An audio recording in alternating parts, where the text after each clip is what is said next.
தமிழ் உறவுகளுக்கு வணக்கம். திமுக மூத்த தலைவர் கட்சியிலிருந்து விலகல்.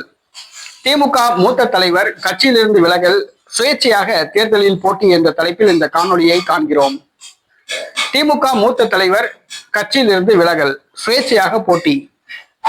2026 தமிழக சட்டசபை தேர்தல் திமுக தனது வேட்பாளர் பட்டியலை அறிவித்தது. கட்சிக்கு சம்பந்தமில்லாதவர்களை வேட்பாளர்களாக அறிவித்தது, கட்சிக்கு உழைக்காதவர்களை வேட்பாளர்களாக அறிவித்தது. இதனால் கட்சியின் மூத்த தலைவர்கள், காலங்காலமாக திமுக பரம்பரை உறுப்பினர்கள் அதிர்ச்சி அடைந்தார்கள், அதிருப்தி அடைந்தார்கள்.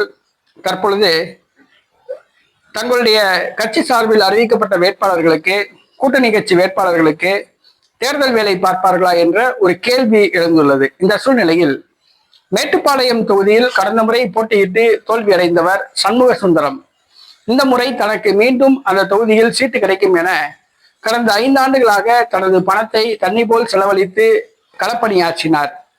ஆனால் அவருக்கு சீட்டு கிடைக்கவில்லை. அவருக்கு பதிலாக புதியவர் ஒருவருக்கு வாய்ப்பு வழங்கப்பட்டது. சண்முக சுந்தரம் திமுக தலைமை செயற்குழு உறுப்பினர் ஆவார்.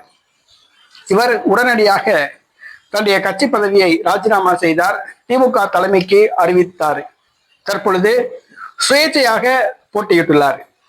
திமுக மூத்த தலைவர், திமுகவின் தலைமை செயற்குழு உறுப்பினர் டி.ஆர். சண்முக சுந்தரம் தன்னுடைய கட்சி பதவியை ராஜினாமா செய்துவிட்டு மேட்டுப்பாளையம் தொகுதியில் சுயேட்சையாக போட்டியிடுகிறார். அறந்தாங்கி தொகுதியில் கூட கடந்த 20 ஆண்டுகளாக திமுக போட்டியிடாத காரணத்தினால் திமுகவினர் தற்பொழுது காங்கிரசுக்கு வேலை பார்க்க மறுத்து தமிழக வெற்றி கழகத்துக்கு வேலை பார்க்க ஆரம்பித்துள்ளார்கள். ஆக திமுக தன்னுடைய கட்சி தொண்டர்களை எவ்வாறு கட்டுப்படுத்தப் போகிறது, தன்னுடைய கட்சி தொண்டர்களை வைத்து எப்படி தேர்தலை சந்திக்கப் போகிறது என்பது தெரியவில்லை. பொறுத்திருந்து பார்ப்போம்.